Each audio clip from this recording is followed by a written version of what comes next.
New reports of the royal family's dealings with the British press against the Sussexes have been made public by the UK's Byline Times as a result of an independent investigation and leaked emails and checks sent by the administrative staff of Murdoch's newspaper empire, which owns the well-known tabloids The Sun, Daily Mirror, etc. Scandalous details of the royal family's relationship with the Sussexes have come to light, as Prince Harry claimed in an interview with Oprah. His father cut him off from funding, which means that Charles did not give his son the £700 due to him during his probationary period the first year after Brexit. This was due to the then-future king being angry about Harry's legal actions with the press. According to the report, Charles was angry that his youngest son and daughter-in-law were dominating the media, thus overshadowing him and Camilla.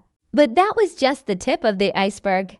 And the second reason for Charles' anger came to light thanks to investigations by Byline Times. Charles reportedly gave Harry an ultimatum, offering him two options. According to the first, he and Meghan go into the shadows and stop attracting media attention, and then they will be given maximum protection from attacks. They will be under the safety of the palace. But there is a second option if the Sussexes do not agree.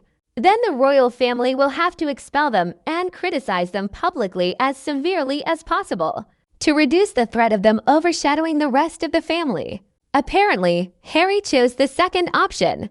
The central truth is that Harry and Meghan make headlines better than the King and Camilla or William and Kate. The publication's report said the idea that they were still working, but abroad, outside of the establishment's control and dominating the media narrative, simply had no right to exist. The publication's report goes on to claim that a scandal broke inside the palace walls at the time, as Prince Harry became aware that the royal family was capitalizing on defamatory stories about Meghan Markle. This was brought to light when royal expert Dan Wooten, then editor of The Sun, who then published at the Daily Mail but was scandalously sacked from there too, was caught receiving money for spreading stories about the Sussexes. Byline also claims to be in possession of emails that reveal payments received by palace staff for stories about Meghan and Harry. One such report claims that the partner of William's top aide passed stories about Archie's nanny and godparents, as well as details of Brexit, to The Sun and was paid £4,000 by the newspaper for doing so. The Metropolitan Police undertook to investigate the incident, but the palace hushed up the matter. Police officers were unable to get permission to search palace staff because of the informant's lack of identity, and the investigation stalled. Royal aide Simon Keyes, who was also questioned, denied being friends with Dan Wooten, but was soon pictured at that journalist's party. Harry has since sent a legal letter to the relevant authority complaining about the royal family's collusion with Dan Wooten and The Sun.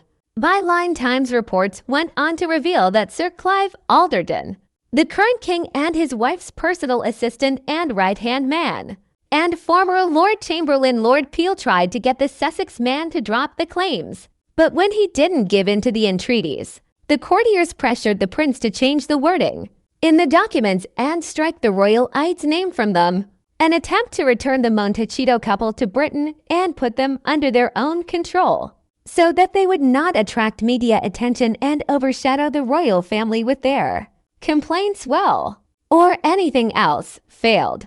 Interviews, memoirs in which Harry laid out roughly the same thing, and a Netflix documentary followed from Montecito, where the prince went on to talk about the collusion between the palace and the press. As a result, relations between the parties have been completely severed and the Sussexes have been subjected to the harshest criticism possible, as Charles promised.